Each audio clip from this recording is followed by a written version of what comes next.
Étang-sur-Arroux, une commune rurale au cœur de la Bourgogne. Ce soir-là, l'église est pleine à craquer pour un petit événement. 150 habitants du village sont venus écouter religieusement un prêtre. Pourtant, ce n'est pas une messe qui va être donnée, mais une conférence. Le thème, le danger du satanisme chez les jeunes. Nous rencontrons des jeunes partout où on passe. À Grenoble, à Nantes, il y a très peu de temps, des jeunes qui vraiment nous adressent d'innombrables appels au secours. Pour bien marquer les esprits, Benoît Domergue a une technique bien à lui. Projeter des clips vidéo en guise d'électrochoc. Nous avons été voir le concert, c'est comme ça.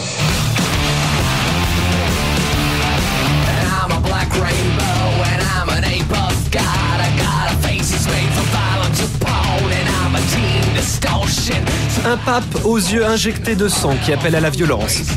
Un Christ représenté par un singe. Des hordes barbares armés de matraques en forme de croix. Ces images de blasphème sont tirées d'un clip de Marilyn Manson. Pour ceux qui ne le connaissent pas, ce chanteur américain est un des plus gros vendeurs de disques dans le monde. Star chez les ados, ce provocateur né multiplie dans ses chansons les références au satanisme. Il a fait du rejet du christianisme un véritable business.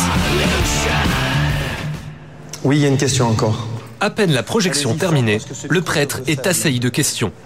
Je voudrais savoir si les paroles qui accompagnent cette musique sont aussi sataniques que les images. Alors là, écoutez, étant donné que je suis dans une église, je peux essayer de vous donner quelques paroles, mais je vous donne juste une traduction, enfin une ou deux phrases. Il dit, pardon Seigneur, il dit, je me moque de toi, bout de viande qui pend, mort, sur le bout du tau de la croix.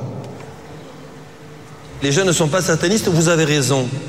Mais à force de conditionnement, où va-t-on? Je pense que ces jeunes ont tellement de choses à nous demander et à nous dire. Merci à vous. À chaque conférence, les mêmes réactions. Des parents sous le choc face à cet univers dont ils ignoraient l'existence quelques heures plus tôt. J'ai découvert l'ésotérisme et je suis horrifiée. Je vais plutôt en discuter avec mes enfants pour leur faire prendre conscience de l'horreur que c'est, quoi. Quand je pense à la jeunesse que j'ai eue il y a très longtemps, moi je me dis que ces jeunes ont vraiment beaucoup de choses difficiles à vivre. Bonsoir. Enfin bon, je suis absolument pas éloquente et j'ai pas envie de parler parce que j'étais un peu secouée.